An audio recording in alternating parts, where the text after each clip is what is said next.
Hello मित्रों, एक बार आपका फिर से स्वागत है मेरे यूट्यूब चैनल स्टडी एसीसी पर।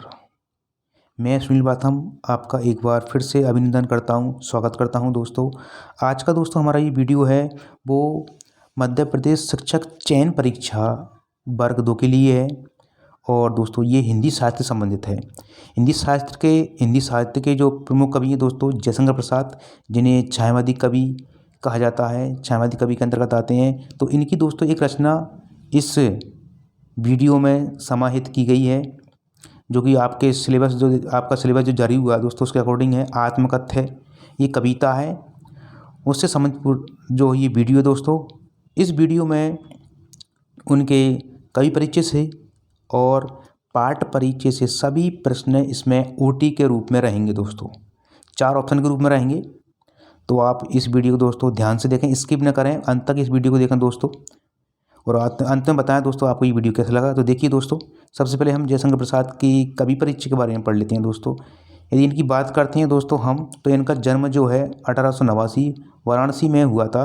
और काशी के प्रसिद्ध किंग्स कॉलेज में ये इन्होंने प्रारंभिक शिक्षा की थी, परंतु जो है इनकी परिस्थितियां अनुकूल न होने के कारण 8वीं से आगे ये दोस्तों नहीं पढ़ पाए। और बाद में जो इन्होंने संस्कृत, हिंदी, फारसी का अध्ययन अपने घर पर ही किया। तो मैंने बताया आपको, ये छायावादी काव्य प्रवृत्ति के प्रमुख कवियों में से एक हैं दोस्तों, जयशंकर प्रसाद। और इनका जो निधन हुआ दोस्तों 1937 में हुआ था, जबकि 1889 में इनका क्या हुआ था, जन्म हुआ था वाराणसी में। ठीक है, अब इनकी जो कृतियाँ दोस्तों उनको हम पढ़ लेते हैं यहाँ पर। जैसे देखिए काव्य कृतियाँ इनकी, नंबर फर्स्ट जो है वो चित्राधार है, कानन कुसुम है, झरना है दोस्तों, आंसू है, फिर लहर है, पर कामायनी। और कामायनी की यदि बात करें हम दोस्तों, तो ये आधुनिक हिंदी की श्रेष्ठतम काव्य कृतियों में से माने जाने वाली कृति है। और कामायनी पर इन्हें जो है मंगला प्रसाद पारितोषिक पुरस्कार मिल चुका है दोस्तों। वे कवि के साथ साथ एक सफल गद्यकार भी रहे हैं। अब इनके हम नाटक की बात करते हैं दोस्तों। नाटक कौन कौन से इनके प्रमुख नाटक जो हैं, एक है अजातशत्रु, दूसरा है चंद्रगुप्त, तीसरा है स्कंदगुप्त, चौथा है ध्रुवशामनी, जो कि बहुत ही प्रसिद्ध नाटक रहा है दोस्तों इनका, ध्रुवशामनी। इनके जो उपन्यास हैं दोस्तों वो है कंकाल है, तितली है और इरावती। इनके प्रमुख 3 उपन्यास हैं, हालांकि और भी उपन्यास हैं, उनके 5 उपन्यास हैं दोस्तों इनके। इसके अलावा यदि बात करें हम, तो आकाशदीप, आंधी और इंद्रजाल इनके प्रमुख ये कहानी संग्रहों के नाम है दोस्तों। ध्यान रखें आप कि इसमें नाटक कौन सा है, कहानी संग्रह कौन से हैं, और जो है इसमें उपन्यास कौन से हैं। तो आपको ये ध्यान रखना होगा कि उपन्यास कौन सा है, कहानी संग्रह कौन से हैं, नाटक कौन से हैं, और किस पर इन्हें किस प्रकार का पुरस्कार मिल चुका है। तो इस बात का आप ध्यान अवश्य रखें। ठीक है दोस्तों, अब इसके बाद जो है हम सीधे पाठ परिचय पर चलते हैं। तो देखिएगा दोस्तों, प्रेमचंद के संपादन में हंस पत्रिका का संपादन हुआ था। तो हमें ये ध्यान रखना है कि जो आत्मकथ्य जो इनकी कविता है दोस्तों, वो किस पत्रिका में प्रकाशित हुई थी। बस केवल हमको इस बात का हमें ध्यान रखना है यहाँ पर। तो हंस पत्रिका में आत्मकथ्य विशेषांक निकालना तय हुआ था। प्रसाद जी के मित्रों ने आग्रह किया कि वे आत्मकथा लिखें। प्रसाद जी ने इससे सहमत नहीं थे। इसी असहमति के तर्क से पैदा हुई कविता, वो उसका नाम है आत्मकथ्य। तो ये आप इस बात का ध्यान रखें, इनके मित्रों के द्वारा कहा गया था दोस्तों इसको लिखने के लिए। तो ये कविता पहली बार, ध्यान रखें, 1932 में हंस पत्रिका में जो है आत्मकथा विशेषांक के रूप में प्रकाशित हुई थी। इस बात का आप ध्यान रखें। और ये छायावादी शैली में लिखी गई इस कविता में जयशंकर प्रसाद ने जीवन के यथार्थ और अभाव पक्ष की मार्मिक अभिव्यक्ति कवि ने यहाँ पर अभिव्यक्त की है। ठीक है दोस्तों, तो ये एक पाठ परिचय थोड़ा सा है। अब चलते हैं इसके हम प्रश्नों पर। ठीक है दोस्तों, तो दोस्तों इनकी ये कविता है आत्मकथ्य, देख रहे हैं सामने आप, हंस पत्रिका में 1932 में प्रकाशित हुई थी। और आत्मकथा विशेषांक के रूप में इसको योजना के रूप में रखा गया था। तो ये आप इस बात का ध्यान रखें। अब इसके बाद हम प्रश्न चलते हैं प्रश्न पर।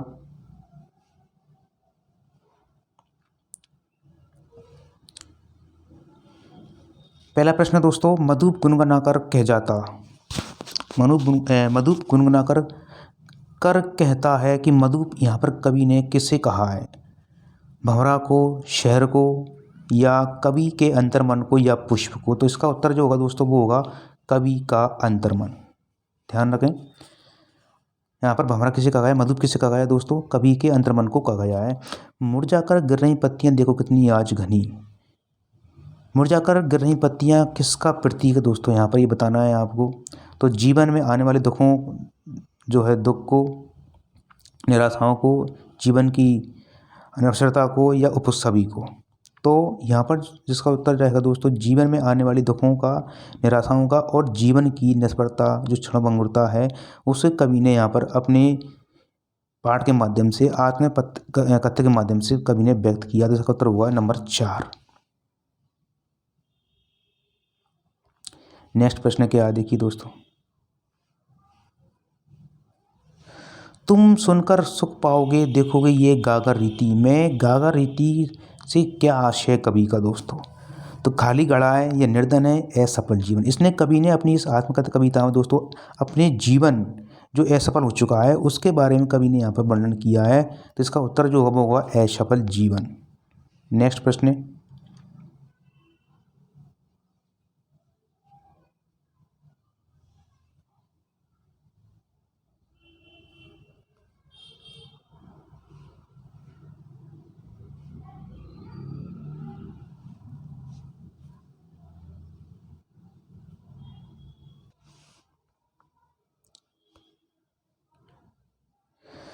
कवि अपनी आत्मकथा को नहीं सुनना चाहता। क्यों नहीं सुनना चाहता?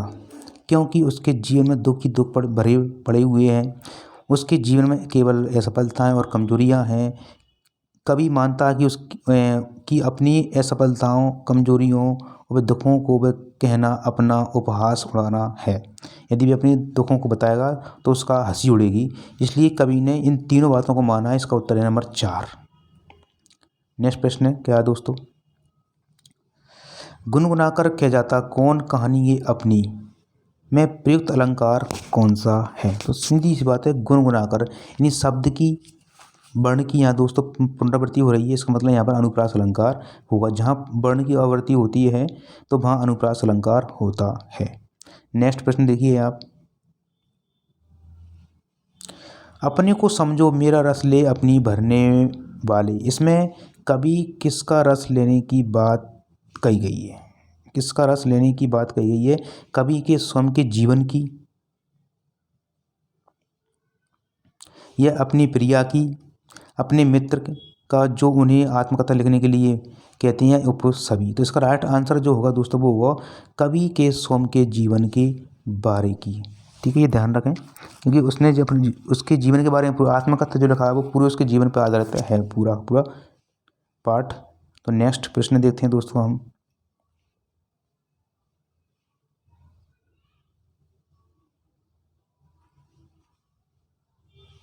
किंतु कहीं में प्रयुक्त अलंकार कौन सा है? तो किंतु कहीं कै का वर्ण का इसमें आवृत्ति हो रही है। इसका मतलब इसका आंसर जो होगा वो क्या होगा? अनुप्रास अलंकार होगा दोस्तों। नेक्स्ट प्रश्न देखिए, अरे सरलते तेरी हंसी उड़ाऊं में अलंकार कौन सा है? तो देखो, अरे सरलते यानी कि ये अपने जीवन के बारे में बात कर रहा है दोस्तों। तो यहाँ पर जीवन के बारे में बात कर रहा है, तो उसको कवि ने यहाँ पर कह रहा है कि तेरी हंसी उड़ाऊं मैं, यानी उसके मतलब निर्जीव वस्तु को जीव दिखा रहा है कवि यहाँ पर। इसका मतलब यहाँ पर ये मानवीकरण हुआ इसका। तो यहाँ पर जो आंसर होगा, अलंकार होगा, वो होगा मानवीकरण। हरी सरलते तेरी हंसी उड़ाऊं मैं, अपने दुख के बारे में बात कर रहा है वो यहाँ पर। तो वो अपने दुख को और प्रवंचना, ठगे जाने के विषय में बतलाकर दूसरे को अपनी हंसी नहीं उड़ाना चाहता, इसलिए कवि ने यहाँ पर इसका प्रयोग किया। तो यहाँ मानवीकरण अलंकार होगा दोस्तों। नेक्स्ट प्रश्न देखते हैं हम, सीवन को उधेड़कर देखोगे क्या मेरी कंथा की। कवि ने सीवन को उधेड़कर देखना किसके लिए प्रयुक्त किया है? देखिए, अपनी आत्मकथा लिखने को, सिले कपड़े को उधेड़ना, या उक्त दोनों उत्तर, या दोनों ही नहीं। तो इसका राइट आंसर जो है आत्मकथा के बारे में बात कर रहा है ये।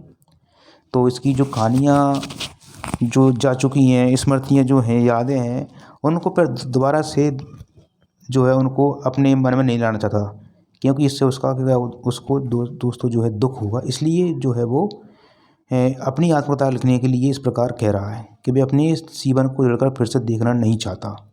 नेक्स्ट प्रश्न देखिए।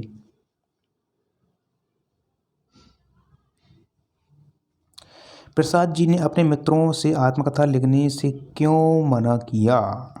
उसका स्वास्थ्य अनुकूल नहीं था। नो। वे अपना बड़प्पन साबित करना चाहते। नो। वे आत्म प्रशंसा से बचना चाहते थे। यस। वे अपनी प्रशंसा नहीं चाहते थे, आत्म प्रशंसा से बचना चाहते थे। और वे अपने दुखों को, झूठ, प्रवंचना आदि को फिर से दोबारा जीवित नहीं करना चाहते थे। स्मृतियों को फिर से लाना नहीं चाहते थे, क्योंकि वो दुख पहुँचाने वाली थी उसको, इसलिए। तो ध्यान रखें। नेक्स्ट प्रश्न है, मधुप गुनगुनाकर कह जाता कौन कहानी ये अपनी, मुरझा कर गिर रही पत्तियां देखो कितनी आज घनी पंक्तियों में भाव, अर्थ और संवेदना दोस्तों क्या है? तो एक छोटे जीवन की घटना है ये। जीवन सौंदर्य है। जीवन कब बीत चला पता ही नहीं चलता, कभी नहीं बताया यहाँ पर। मुरझा कर गिर रही पत्तियां कितनी घनी, मधुर गुनगुना कर किया जाता है, पता नहीं अपनी कौन सी कहानी किया जाता है। तो कभी ये बात कर रहा है, जीवन के बारे में बात कर रहा है कि जीवन कब बीत चला उसका उसे पता ही नहीं चला। तो उसका उत्तर क्या होगा? नंबर 3। नेक्स्ट प्रश्न देखिए दोस्तों। तब भी कहते हो कह डालूं दुर्बलता अपनी बीती, रेखांकित पद में आशय क्या है? अपनी बीती यानी आत्मकथा की बात कर रहा है, बिल्कुल जीवनी की बात कर रहा है, संस्मरण की बात करना है या कहानी की बात कर रहा है? तो अपनी बीती यानी स्वयं की जो ऊपर बीत चुकी है उसकी अपनी आत्मकथा के बारे में वो बात कर रहा है। तुम सुनकर सुख पाओगे देखोगे ये गाकर रीति, पंक्ति में कौन सा अलंकार है? तुम सुनकर सुख पाओगे, तुम सुनकर सुख पाओगे, तो इसमें दोस्तों जो है श्लेष अलंकार है, ध्यान रखें। नेक्स्ट प्रश्न है,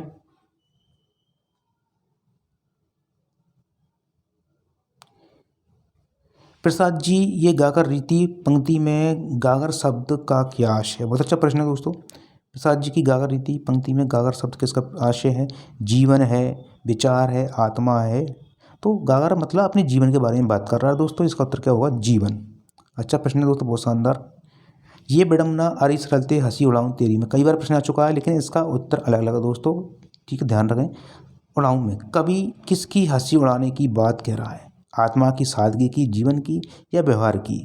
तो अपने सादगी जीवन की, अपने सादा सरल जो इनका सादगी मतलब उसका सादा सरल जीवन जो है उसके बारे में बतलाकर वो दूसरों को अपनी हंसी नहीं उड़वाना चाहता। तो इसका जो राइट आंसर होगा दोस्तों वो होगा सादगी, यानी सरलता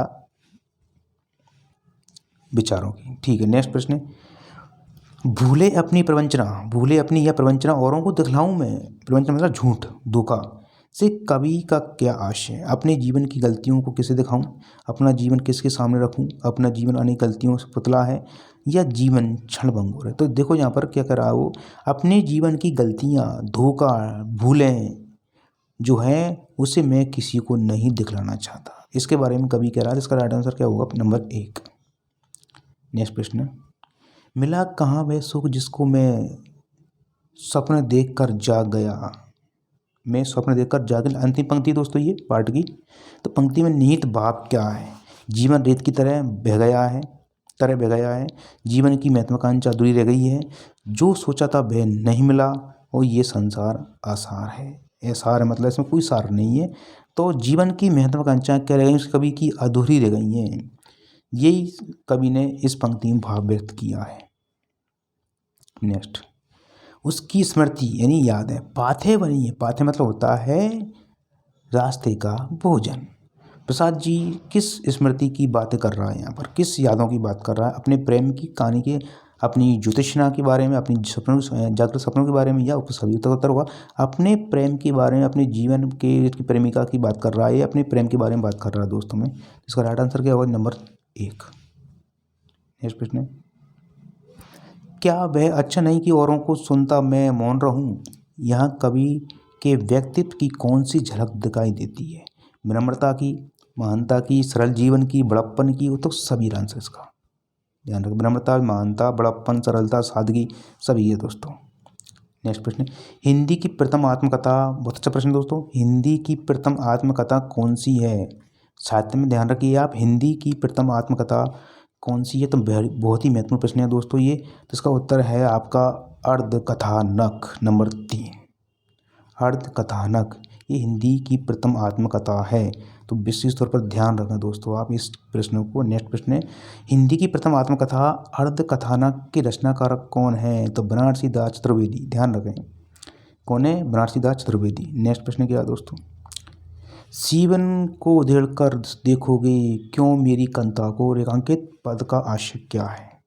बिस्तर, कंथा, कंधा, गुदड़ी या अद्दा। तो ध्यान रखें जो कंथा जो है दोस्तों वो एक गुदड़ी को कहा जाए, यानी कई कपड़ा एक प्रकार का जो हम कतरी होती है अपन बिछाते हैं उसको बोलते हैं गुदड़ी, इसको बोलते हैं कंथा। तो इसका राइट आंसर होगा गुदड़ी। ध्यान रखें। नेक्स्ट, प्रगतिशील साहित्य प्रगतिशील साहित्यिक मासिक पत्रिका हंस का संपादन कब हुआ था? अभी बताया आपको 1932 में हुआ था। इसके संपादक कौन है दोस्तों? ये आपको विशेष तौर पर ध्यान रखना, very very most important, Rajendra Prasad Yadav. Sorry Rajendra Yadav है, प्रसाद नहीं है। तो राजेंद्र यादव जो है हंस पत्रिका का उन्होंने संपादन किया था, जिसमें हंस पत्रिका में हम आत्मकथ्य नामक जो कविता है वो प्रकाशित हुई थी आत्मकथा के विशेषांक के रूप में। नेक्स्ट प्रश्न पढ़ते हैं आगे हम।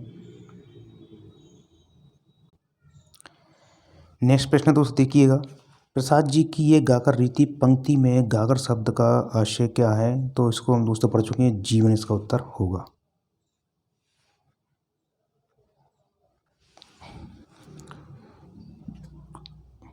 तो दोस्तों यदि वीडियो आपको पसंद आए तो प्लीज़ दोस्तों इस चैनल को सब्सक्राइब कीजिए, वीडियो को लाइक कीजिए। जिसके सामने देख रहे हैं दोस्तों ये आत्मकथा है और इस पूरी कविता आपके सामने दिखाई दे रही है दोस्तों, ये पूरी कविता लिखी हुई है। और यदि आप इस कविता को दोस्तों पढ़ना चाहते हैं, इसकी व्याख्या सही पूरी पढ़ना चाहते हैं, सुनना चाहते हैं आप, तो इस वीडियो के मेरे इस यूट्यूब चैनल के वीडियो में जो है एक प्लेलिस्ट है दोस्तों, तो लिंक भी है, उस पर आप क्लिक करके इस वीडियो को देख सकते हैं दोस्तों। पूरी संपूर्ण व्याख्या पढ़ी हुई है इस पूरे चैप्टर की, तो देख सकते हैं आप दोस्तों।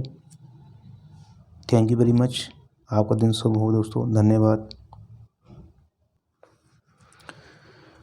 तो वीडियो सर ये पूरा हो चुका है दोस्तों। यदि आपको ये वीडियो अच्छा लगे तो प्लीज़ दोस्तों लाइक कीजिए, चैनल को सब्सक्राइब कीजिए और कमेंट्स बॉक्स में बताइए आपको दोस्तों ये वीडियो कैसा लगा। और दोस्तों यदि आप इस आत्मकथ्य की यदि पूरी व्याख्या को पढ़ना चाहते हैं, सुनना चाहते हैं, तो ये वीडियो दोस्तों मेरे इस यूट्यूब चैनल के प्लेलिस्ट में डली हुई है। वहाँ आपको कक्षा 10 के जितनी भी पार्ट हैं दोस्तों, गद्य भाग और पद्य भाग के वीडियो पड़े हुए हैं, संपूर्ण व्याख्या प्रश्न सहित दोस्तों दे रखी है। यदि आप देखना चाहते हैं तो देख सकते हैं, ये पूर्ण व्याख्या इसकी पड़ी हुई है दोस्तों, इस पूरे जो पार्ट है उसका, और प्रश्न सहित दोस्तों सभी प्रश्न भी इसमें समाहित किए गए हैं उस वीडियो में, तो आप देख सकते हैं। इसमें दोस्तों ये जो वीडियो है इसमें केवल मैंने ऑब्जेक्ट टाइप जो प्रश्न हैं ओटी वाले उनको ही केवल इसमें मैंने सम्मिलित किया है। तो दोस्तों वीडियो आपको ये कैसा लगा प्लीज़ कमेंट्स बॉक्स में ज़रूर बताएं। धन्यवाद दोस्तों, thank you very much, have a nice day, आपका दिन शुभ हो दोस्तों।